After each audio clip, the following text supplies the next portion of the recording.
Canada में आयोजित G7 summit को बीच में ही छोड़कर अमेरिकी राष्ट्रपति डोनाल्ड ट्रंप वापस वॉशिंगटन लौट आए हैं। अपनी वतन वापसी से पहले ट्रंप ने कुछ बड़ा होने के संकेत भी दिए हैं। उनकी वापसी की वजह मिडिल ईस्ट में जारी संघर्ष को बताया गया। ऐसे में कयास लगाए जा रहे हैं कि अब अमेरिका सीधे तौर पर ईरान के खिलाफ जंग में उतरने की तैयारी कर रहा है।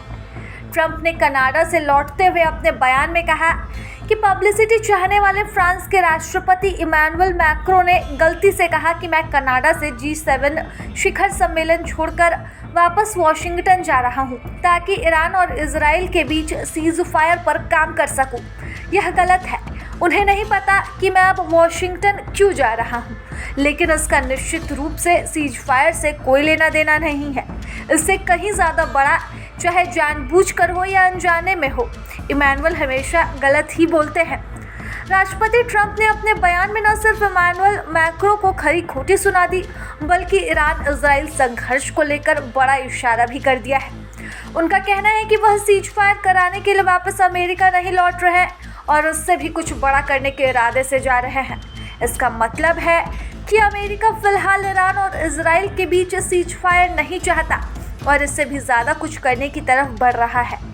राष्ट्रपति डोनाल्ड ट्रंप के ईरान के खिलाफ जंग में खुलकर इजराइल के साथ आए हैं, लेकिन अब तक अमेरिका ने इन हमलों में सीधे तौर पर अपनी भागीदारी से इनकार किया है। अमेरिका की प्राथमिकता क्षेत्र में अपनी सेनाओं की सुरक्षा सुनिश्चित करना है, लेकिन ट्रंप के ताज़ा बयान से ऐसा लगता है कि अब इस जंग में अमेरिका तटस्थ नहीं रहना चाहता और ईरान के खिलाफ कोई बड़ा कदम उठा सकता है। इजराइल ने अमेरिका से खुलकर समर्थन मांगा है और अमेरिका भी इस बारे में विचार कर रहा है। इजराइल ने अमेरिका से ईरान के परमाणु कार्यक्रम को तबाह करने के लिए सैन्य अभियान में शामिल होने की अपील की है। यह अपील खास तौर पर उन परमाणु सुविधाओं पर केंद्रित है जो अंडरग्राउंड है और जिन्हें नष्ट करने के लिए अमेरिका के पास विशेष हथियार मौजूद है। G7 शिखर सम्मेलन के दौरान भी सभी देशों ने खुलकर इजराइल का समर्थन किया है और ईरान पर तनाव कम करने का दबाव बनाया है। G7 के सदस्यों ने इस बात पर जोर दिया कि ईरान को परमाणु हथियार बनाने का अधिकार नहीं है, साथ ही कहा कि इजराइल को अपनी आत्मरक्षा में कदम उठाने चाहिए।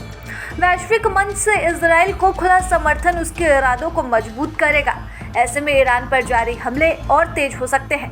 साथ ही ट्रंप भी इस समिट के दौरान सदस्य देशों के नेताओं के साथ तनाव पर मंथन करके वापस लौट चुके हैं।